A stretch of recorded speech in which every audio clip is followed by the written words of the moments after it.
Trump warns Putin, end the war or you'll see things happen.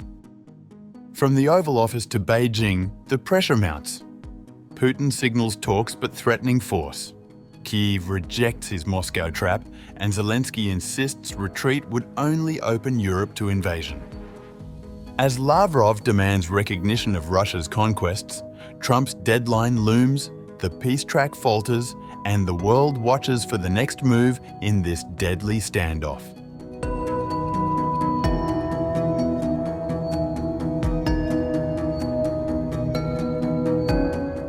US President Donald Trump has signaled he will take action if Russian President Vladimir Putin does not make progress toward ending Moscow's war against Ukraine.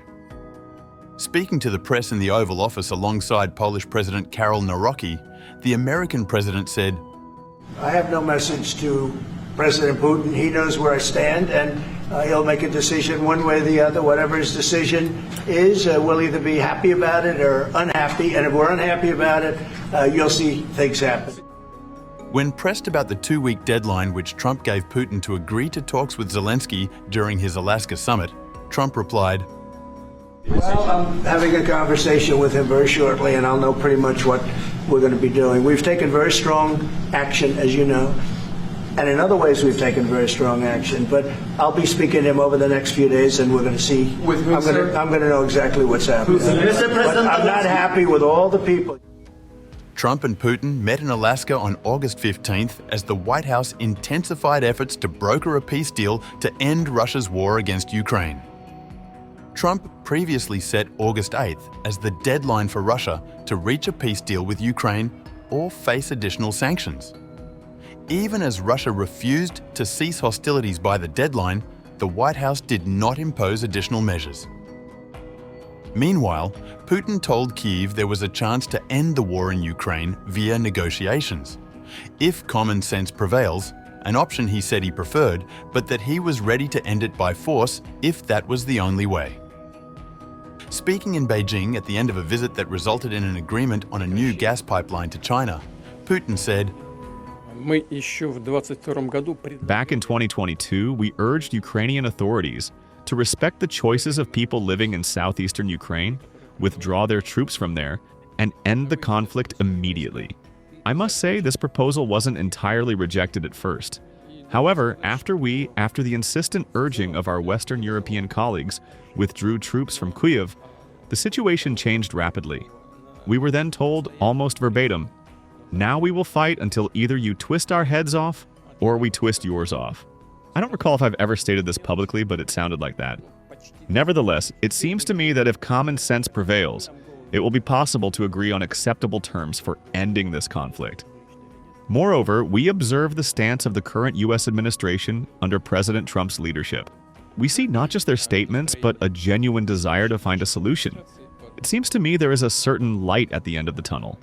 We shall see how the situation develops. If not, we will have to achieve all the goals set before us through military means."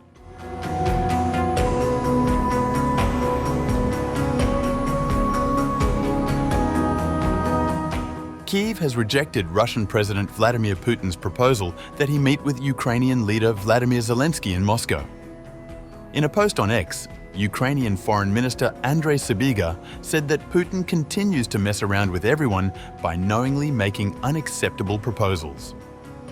Right now, at least 7 countries are ready to host a meeting between the leaders of Ukraine and Russia to bring an end to the war. Austria, the Holy See, Switzerland, Turkey, and 3 Gulf states. These are serious proposals, and President Zelensky is ready for such a meeting at any point of time. Yet, Putin continues to mess around with everyone by making knowingly unacceptable proposals. Only increased pressure can force Russia to finally get serious about the peace process. Speaking to reporters in Beijing on September 3rd, Putin suggested Zelensky could travel to the Russian capital to negotiate peace terms.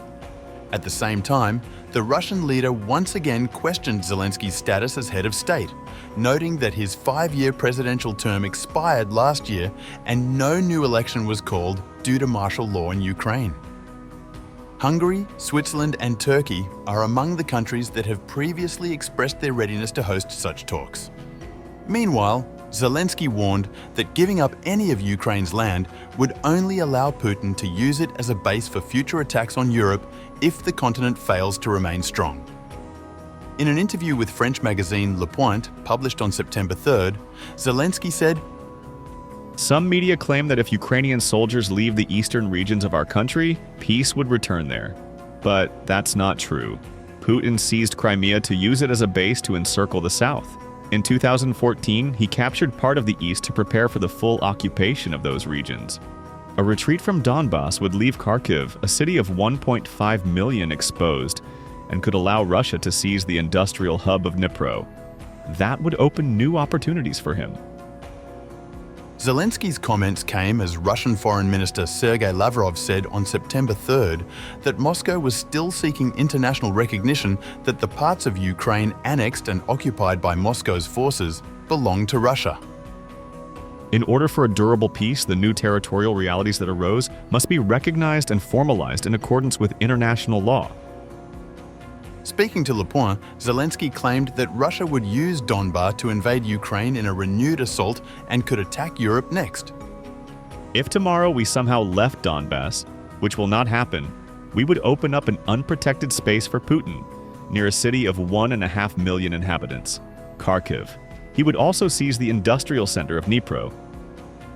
Zelensky noted the same could be done to attack the rest of Europe next if Ukraine were to fall to Russian soldiers.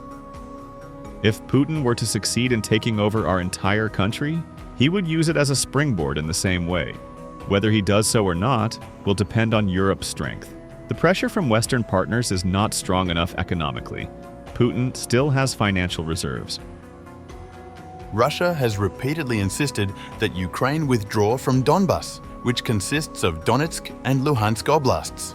Moscow first occupied the Far Eastern region in 2014. The Kremlin reportedly signaled to US Special Envoy Steve Witkoff that it would be open to freezing the front line in its war against Ukraine if Kyiv surrendered the rest of the Donetsk and Luhansk oblasts to Russia.